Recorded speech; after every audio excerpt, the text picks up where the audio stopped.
you, when you think about freedom of speech, let me ask you some other things that we've seen related Sure. to colleges and students. So the doxing campaigns, in which some trucks have been, publishing the names of students. In this case, students that were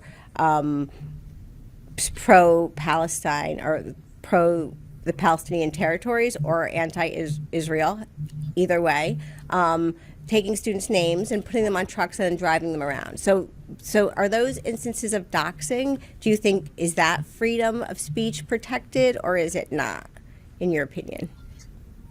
Well, I'll take a step back because I do believe that those trucks weren't meant in any way, and Bill Ackman, who did it, is actually famously pro a two-state solution and pro-Palestine. I think they were meant to be people who were pro-Hamas and who had signed a statement that was seen as legitimately pro-Hamas.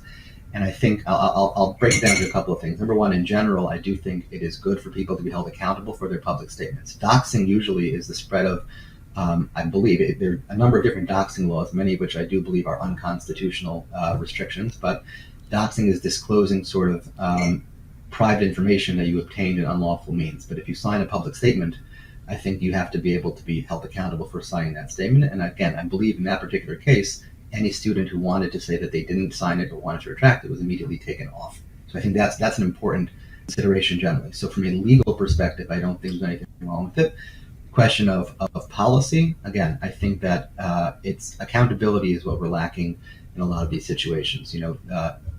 What Jewish students are asking for is for universities to hold people accountable for what they're saying and what they're doing. And to the extent the universities aren't doing it, those doxing trucks are meant to say, look, you want to make those statements, that's fine, but they do have real world consequences and that companies might not want to hire you. Yeah.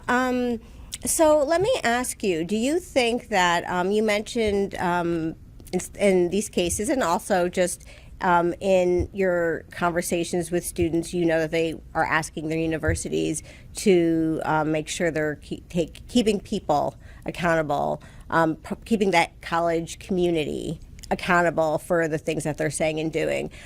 Do you believe that students and faculty and teachers should be held accountable in the same way? Do we hold students accountable to the same degree that we hold teachers and college administrators accountable for the things that they're saying or doing? I think it very much depends on the context. In general, students, for example, at a K through 12, less accountable. At a college university where they're adults, pretty much accountable. The difference with the faculty is whether or not they're speaking with the imprimatur of the university. So, for example, if they're speaking in an official capacity in the classroom, the school has to move a lot quicker to shut that kind of speech down if it's offensive and hateful in a way that violates school policies.